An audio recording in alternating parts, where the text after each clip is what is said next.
खबर दोपहर बुलेटिन में आप सभी का हार्दिक स्वागत है। नमस्कार, आप देख रहे हैं न्यूज 21 में आपके साथ शगुफ्ता खान।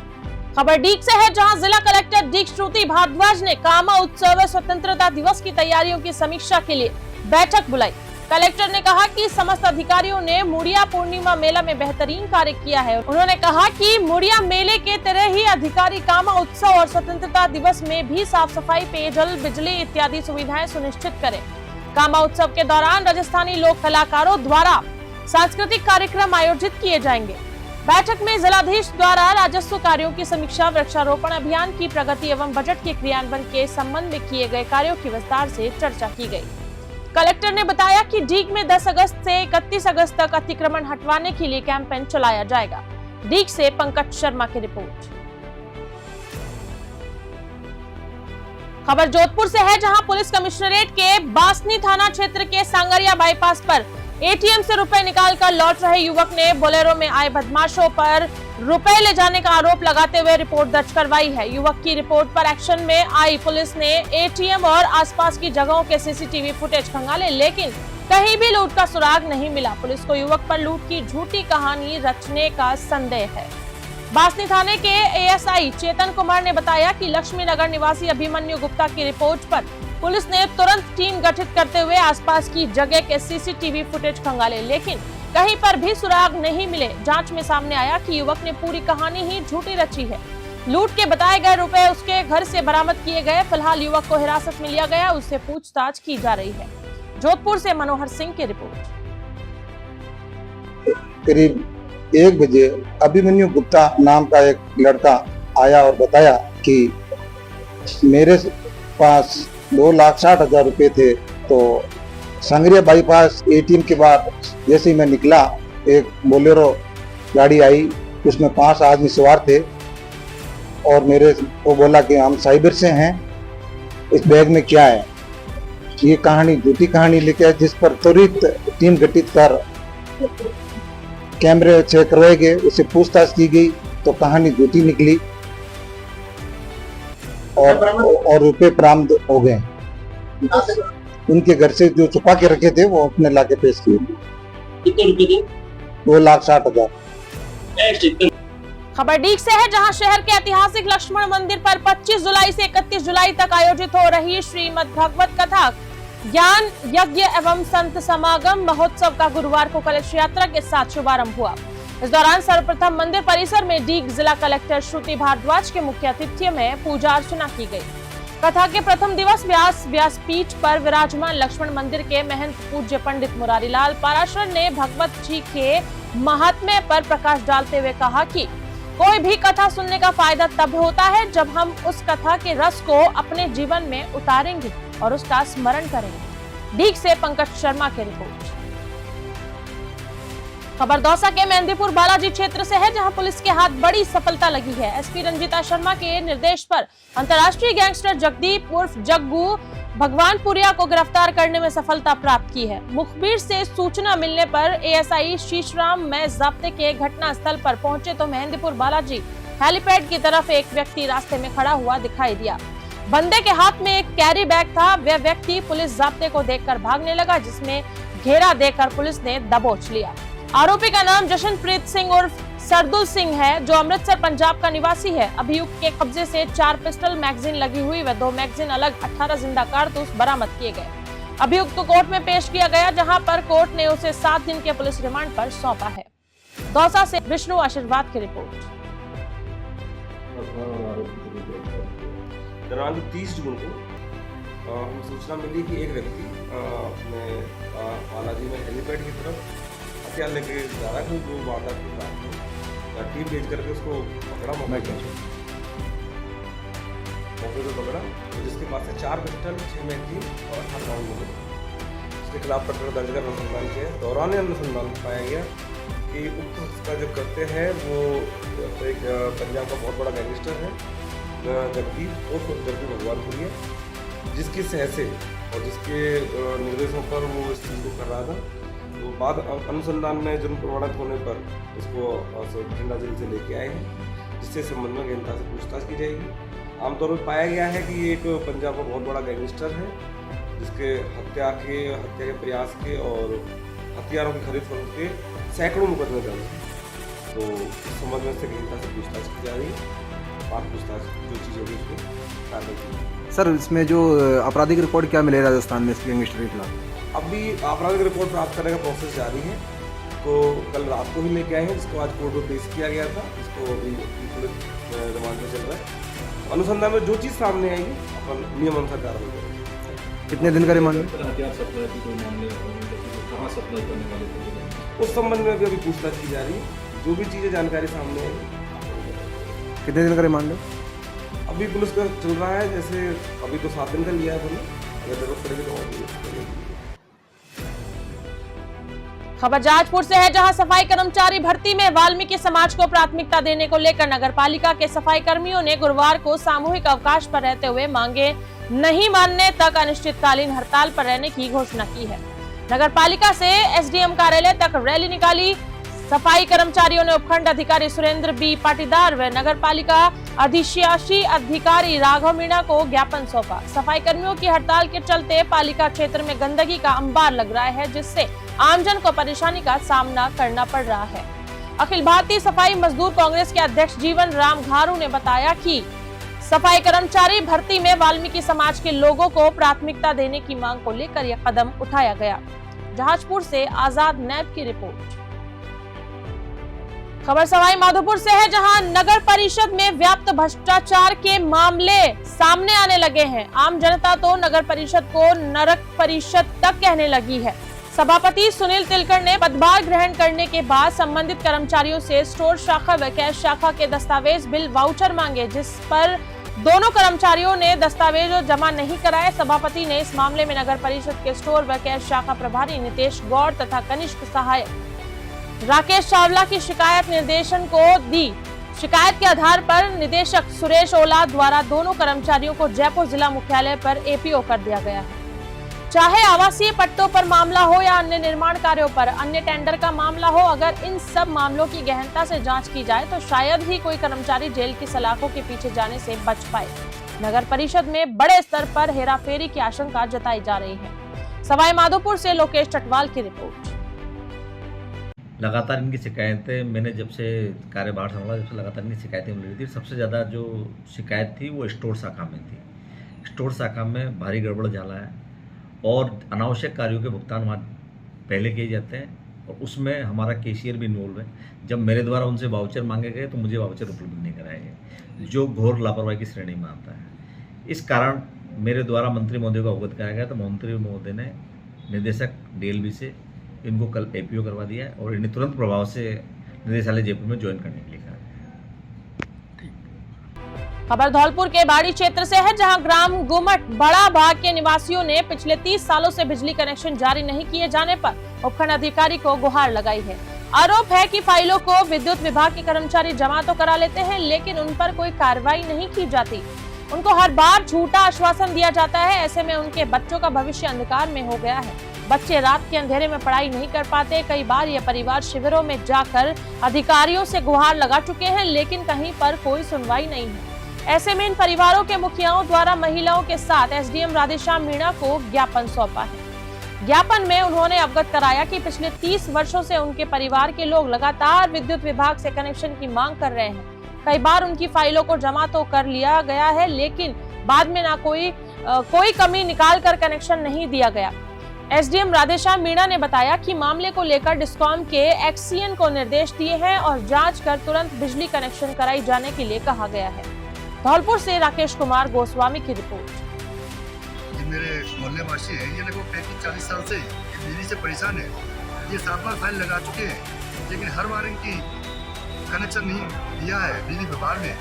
कभी बोल देती है गैर आबादी वाला है, कभी बोल देते हैं कि कुछ है, कि कोई ना कोई बहाना करके इनकी लाइट की समस्या नहीं है। ये शहर में होने के बावजूद भी 30 साल से अंधेरे में रह रहे हैं। ना तो इनके बच्चे पढ़ पा रहे हैं, न इनकी जो दैनिक काम है। गर्मियों में बेहद जो गर्मी पड़ रही है उसमें भी परेशान है ये लोग। तो हम एसडीएम साहब के पास आए हैं निवेदन करने के लिए कि या तो इनको घर से बाहर निकाल दिया जाए या फिर इनको लाइट दी जाए। लाइट के बारे में 15 साल से अब बिल्कुल फिर रहे हैं। 30 वर्ष हम बेआबादी में डाल दिए, या तो हमको ग्रामीण में करो या फिर नगर पालिका में रखो। जिसमें बच्ची बच्चा बहुत ज्यादा परेशान हो रहे हैं। अरे अजय साथ में फाइल लग रही है अब की। खबर गंगापुर सिटी से है, जहां जिला कलेक्टर डॉक्टर गौरव सैनी ने राजकीय उच्च माध्यमिक विद्यालय शारोली में मिड डे मील का औचक निरीक्षण किया। निरीक्षण के दौरान जिला कलेक्टर ने शिक्षण व्यवस्था की गुणवत्ता को भी जमीनी स्तर पर जांचा। जिला कलेक्टर ने बताया कि निरीक्षण का उद्देश्य विद्यालयों में छात्र छात्राओं के लिए गुणवत्ता पूर्ण मिड डे भोजन के साथ साथ शिक्षा के उच्चतम स्तर को सुनिश्चित करना है। जिला कलेक्टर ने निरीक्षण के दौरान मिड डे मील से संबंधित रसोई बर्तनों आदि की साफ सफाई, मेनू, भोजन सामग्री की गुणवत्ता को जांचा। इस अवसर पर प्रधानाचार्य प्रभुलाल बैरवा सहित समस्त विद्यालय स्टाफ उपस्थित रहे। गंगापुर सिटी से भगवान जांगिड की रिपोर्ट। खबर भीलवाड़ा के हमीरगढ़ से है, जहां छौबावड़ी सगस धाम की मीठाधीश साध्वी देवगिरी ने गांव के कुछ लोगों पर पक्षपात करने का आरोप लगाया है। साध्वी ने कहा कि जब से उन्होंने धाम की गद्दी संभाली है, तब से एक पक्ष लगातार विरोध में है। हालांकि एक पक्ष क्यों विरोध में है, ये जांच का विषय है, लेकिन साध्वी ने 14 जुलाई को धाम पर एक पक्ष के व्यक्ति मदन लाल शर्मा द्वारा संत भूतनाथ के साथ मारपीट करने व सगस जी का मुकुट चुराने की बात कही है। सीसीटीवी फुटेज के बारे में साध्वी ने कहा कि सिस्टम में डीवीआर और एलईडी लगने बाकी है, जिसमें मारपीट की पूरी जानकारी रिकॉर्ड नहीं हो पाई। साध्वी ने उपखंड अधिकारी को ज्ञापन देकर संतों व धाम को सुरक्षा मुहैया कराने व मारपीट के मामले में आरोपियों पर सख्त कार्रवाई करने की मांग की है। हेड कांस्टेबल हेमेंद्र सिंह ने बताया कि मदन लाल शर्मा ने 14 जुलाई को थाने में आकर लिखित में रिपोर्ट दी। धाम में मेरे साथ मारपीट हुई और मुझ पर चोरी का आरोप लगाया गया। पुलिस मामले की जांच कर रही है। भीलवाड़ा से घनश्याम बोकोलिया की रिपोर्ट। जी, मेरे यहाँ पर गत रविवार 2014 तारीख को और रविवार के शाम 4 बजे एक मदन लाल शर्मा करके एक व्यक्ति यहाँ पर आता है और फाटक खोल करके, हमारे सगस जी महाराज का मेन स्थान है यहाँ पर, उनके फाटक खोल के गर्भगृह में चला जाता है। और वहाँ पर गर्भगृह में जाने के बाद बाबूजी के ऊपर माथे पे मुकुट लगा हुआ था, उसको उतारने की कोशिश करता है। प्लस उसके जो बाबूजी के पास में जो तलवारें वगैरह या फिर उनकी जो झांझरें वगैरह और उनकी जो साकड़ वगैरह पड़ी थी, उनको तोड़ फोड़ करके और बावड़ी में डालता है, नारियल वगैरह को बाहर फेंक देता है। इतने में यहाँ पर रविवार को जो है बाहर से भगत वगैरह आए हुए थे। ये सब दृश्य देख करके वो दौड़ के जाते हैं और महाराज को आवाज लगाई उन्होंने। महाराज, हमारे भूतगिरी जी महाराज पास में ही बर्तन धो रहे थे, वो भी दौड़ के गए और उनको मना किया कि भैया आप अंदर क्यों आए। तो उसने महाराज को कहा कि तेरे बाप का ये थोड़ी क्या स्थान। तो उन्होंने कहा कि तेरे बाप के नहीं, मेरे बाप के नहीं, ठाकुर जी का स्थान है, आप बाहर आकर के दर्शन कीजिए। तो उसने कहा कि नहीं, मैं बाहर नहीं आऊंगा, और ये जब तुम लोग ये जो करते हो ये देवता झूठे हैं और यहाँ पर ये कोई भगवान उगान नहीं है, मैं इनको मानता नहीं हूँ, ऐसा करके। और वो जबरदस्ती से भगवान के मुकुट को और उतारने की उसने जबरदस्ती कोशिश करी। इतने भूतगिरी जी महाराज ने उनको रोका तो भूतगिरी जी महाराज की दाढ़ी पकड़ ली, दाढ़ी पकड़ के उनको तान दिया जबरदस्त तरीके से और दाढ़ी के 50-60 बाल उसी वक्त उसने पाड़ दिए। फिर भगत दौड़ के आए, अंदर आकर के उनको रोकने की कोशिश की थी तो महाराज के निजी पार्ट पर उसने लात मारी जोर से, जिससे महाराज के सूजन आ गई और महाराज उसी वक्त नीचे बैठ गए थे, घायल हो गए थे। फिर जब मैं पीछे मेरे गौशाला के लिए उदयपुर से टीम आई हुई थी, तो मैं निरीक्षण करने के लिए मेरे गौशाला का पीछे गई थी, तो मुझे वक्त लोग बुलाने आए और मैं दौड़ के आया तब तक मदन लाल शर्मा यहाँ से भाग चुका था। उसके बाद मैं महाराज को लेकर के हॉस्पिटल गया, हॉस्पिटल फिर जांच वाच करवा करके वो दवाइयां वगैरह अभी महाराज के चल रही है। सूजन स्वेलिंग अभी भी है, पेशाब करने में अभी बहुत तकलीफ हो रही है। मैं ये चाहती हूँ प्रशासन से और सभी जितने भी हमारे युवा संत समाज और जितने भी हमारे हिंदू समाज संगठन जितने भी हैं, सभी से मैं अपील करती हूँ कि हमारे पे बहुत बुरा अत्याचार हुआ है, हमारे खिलाफ और लोगों को भड़काने की कोशिश की जा रही है। इस तथ्य पर इसकी जाँच हो और इस सच्चाई का हमें न्याय मिलना चाहिए और इसके खिलाफ कार्रवाई होनी चाहिए। मैं भूतगिरी नागा सन्यासी और गुरु बाल बापू नागा।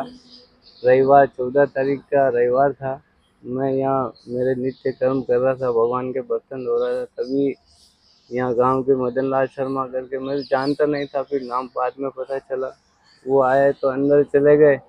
यहाँ जो रविवार के दिन पब्लिक आती है, ये जनता आती है, तो वो धक्का ऐसे यूँ करने लगे। मैंने कहा क्या हुआ, तो मैं गया तो वो अंदर ये बाबूजी के जो अंदर ठेठ अंदर चला गया, बाबूजी के वहाँ मुकुट के हाथ लगा रहा था, वो छाकड़ सब बावड़ी में डाल दी।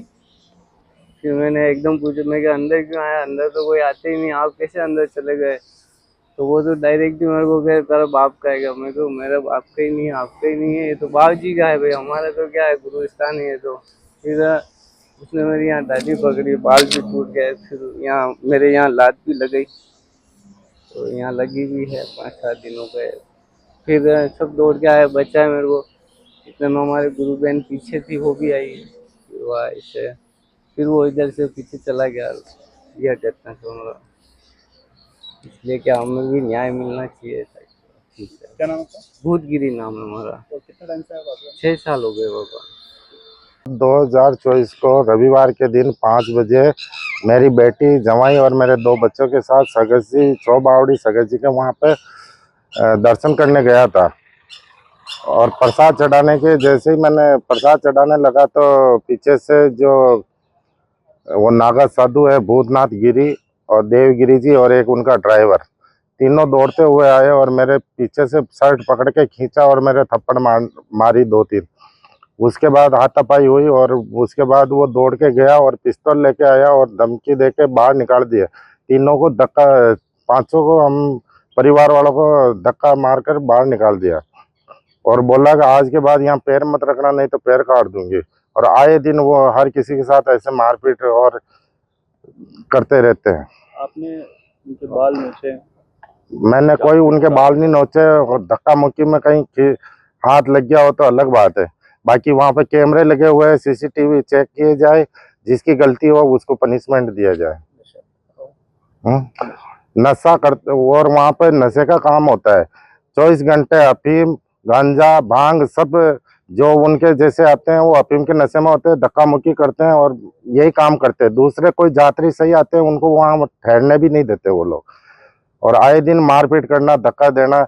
और कोई जागरण वाले आते हैं तो खेत में जागरण करवाते हैं, यहाँ वहाँ चबूतरे पे जाने नहीं देते। कोई कांसा चढ़ाने आता तो रेलवे लाइन से इधर बना के चढ़ाते हैं, कोई ओम शांति करने आता तो इधर करो, चबूतरे पे नहीं जाना।